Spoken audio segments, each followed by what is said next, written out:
মা যদি বলে বউকে তালাক দাও, দিয়ে দাও। মা যদি বলে চাকরি ছেড়ে দাও, ছেড়ে দাও। তো মা যে ভুল বুঝে বলছে, তো মাকে একটু বুঝাও, আম্মা আপনি কি ভুল বুঝছেন?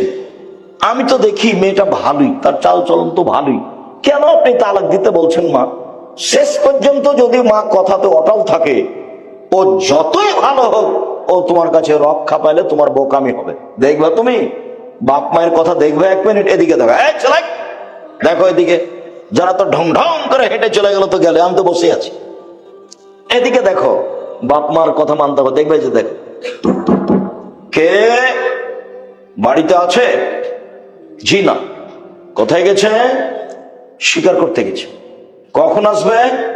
সন্ধ্যায়। কেমন আছো? খুব একটা ভালো নেই। ও আচ্ছা ঠিক আছে, আসলে সালাম দিও আর চৌকাঠ বদলে দিতে বলিও।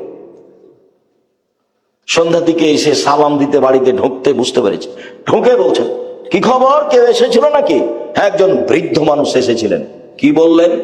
সালাম দিয়ে বললেন বাড়িতে আছে। আমি বললাম নেই। কোথায় গেছে? শিকার করতে গেছে। কখন আসবে? সন্ধ্যায়। তারপর কি বললো? বললো যে কেমন আছো? তো বললাম যে ভালো অবস্থা নেই। কি বললো? বললো যে চৌকাঠ পরিবর্তন করতে বলেছে। ওহো, ইলাহাক ইলাহালেক, তুমি তোমার বাপের বাড়ি চলে যাও। উনি আমার আব্বা, তোমাকে তালাক দিতে বলে গেছে। এখন বউ চাকরি করে না, সুন্দরী না, ভালো রান্না করতে পারে, কোনো বিবেচনা নেই। এর নাম বুখারী মুসলিমের হাদিস। কোনো বিবেচনা নেই। আবার কে বাড়িতে আছে? জি না। কোথায় গেছে? শিকার করতে গেছে। কখন আসবে? সন্ধ্যায়। কি খাও? গোশত আর পানি। কেমন আছো? আলহামদুলিল্লাহ ভালো আছে। আচ্ছা আচ্ছা ঠিক আছে, আসলে সালাম দিও আর চৌকাঠ বহাল রাখতে বলিও। সালাম দিতেই বুঝতে পেরেছেন কেউ এসেছিল। কি খবর, কেউ এসেছিল নাকি? হ্যাঁ, একজন বৃদ্ধ মানুষ এসেছিলেন। কি বললেন? বলেন বাড়িতে আছে। আমি বললাম নেই। কোথায় গেছে? শিকার করতে গেছে। কখন আসবে? সন্ধ্যায়। বললো কেমন আছো? আমি বললাম আলহামদুলিল্লাহ। বললো কি খাও? গোশত আর পানি। মানে গোশত আর পানি ছাড়া অন্য কোনো খাদ্য নেই। তারপর কি বললেন? বললেন ঠিক আছে, আসলে সালাম দিও আর চৌকাঠ বহাল রাখতে বলিও।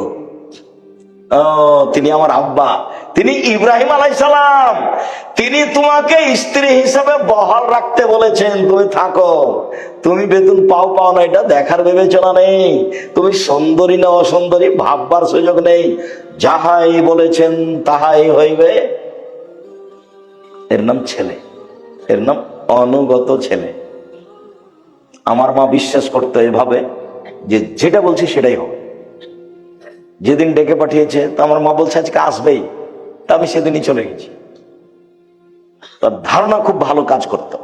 আমার মার ধারণা খুব ভালো কাজ করত। ছাত্র জীবনে এমন কোন ফকির আমার মা পায়নি যে ফকিরকে ভিক্ষা দেওয়ার সময় বলেনি যে আমার ছেলেটা বাহির আছে, একটু দোয়া করিও। এরকম কথা না বলে সেই ফকির গেছে, এরকম মনে হয় আমার মায়ের কেউ ঘটেনি। ভিক্ষা দিলে তাকে দোয়া করতে বলতেন।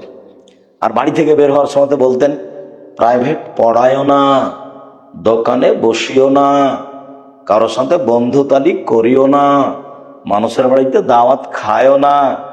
তার একটার ব্যাখ্যা দিত, বন্ধুতালি করলে যার সাথে সকালে বন্ধুত্ব ঘটেছে বিকালে তার সাথে ভেঙে যাবে, তখনও পেটে ছুরি দিয়ে পালিয়ে যাবে। বন্ধুত্বালিতে এক সময় ভেঙে যাবে। কি হবে? এক সময় ভেঙে যাবে। তখন বলবো ওকে মারবো। একসাথে ভাত খাওয়াটা কেটে গেছে, দেখুন কি হয়েছে, শত্রু সবচেয়ে বড়। আমার মা এগুলো বলে বাসা থেকে বিদায় করতেন।